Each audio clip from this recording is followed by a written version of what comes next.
When you compare conventional to functional medicine, how do you differentiate those two? What are your definitions there? So if we're talking about this today, our listeners and our viewers understand the difference between the two. And might I say, this has come to the forefront in the last two and about half years, hasn't it?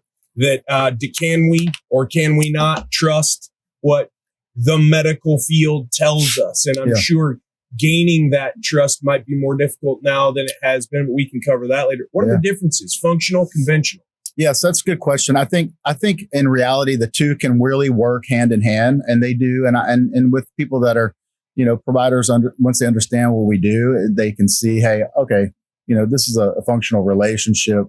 But when it comes to conventional and functional, conventional medicine has been basically kind of indoctrinated into the system of, symptomology and pharmacology. It's a very reactive based care system. There's a difference between disease management and health creation. Okay. So, and that's where conventional medicine and functional medicine differ. Functional medicine, we do get allowed a benefit of actually being able to spend much more time with our patients, because most functional medicine providers are operating out of a micro practice setting or a private pay setting, because we're typically deemed out of network for a lot of places. So that allows us to spend 90 minutes per initial consult. You can learn a lot about somebody in 90 minutes. You can't learn a lot about somebody in 10 minutes. No. As we can see, we're going to learn a lot about each other because it's going to be about 90 minutes. Exactly, 10 minutes to figure you out enough to prescribe you a pill is insane when you put it in when you articulate it. Yeah, it really is. And to no fault of, the medical providers in that space, because, majority the primary care physicians are just, they're overworked, they're underpaid, they're pressed with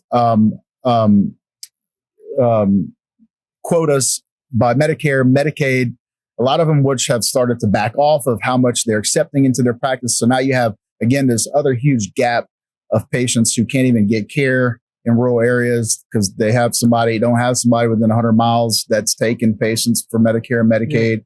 And so a lot of that is really just how the system is set up. Also with insurance reimbursement, until insurance reimbursement changes, healthcare is going to remain the same because, again, it leans more heavily towards surgical intervention, pharmacology, these types of things. And what that's created is a dependent society on you tell me what I'm supposed to do.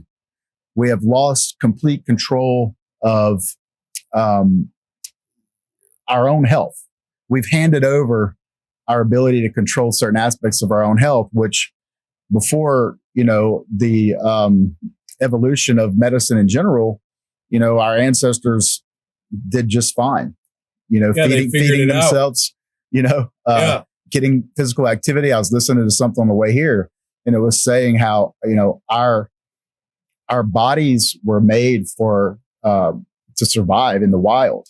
And so here we are as in a modernized society, a very civilized society, trying to figure out how to be less animalistic and instinctual. So it's a very perplexing thing when you think about how and why we were created versus how and why we're living today. And so taking it back to just what we do is spending much more time on lifestyle management.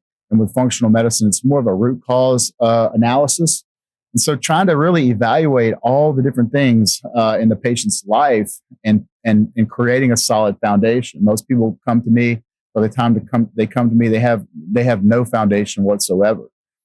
Maybe they did, maybe nobody's ever sat them down and talked to them about these things. So really just through the accumulation of listening to clients, most patients, when they come to me, they know what's wrong with them. It's just that nobody's ever listened to them and taken it into consideration, and spent enough time with them to mitigate lifestyle, management and to kind of really investigate, hey, is this really your thyroid, or do you have issues with adrenal stress, and has that wreaking havoc on your thyroid and, your sex hormones and whatnot. So it's always just a deeper dive.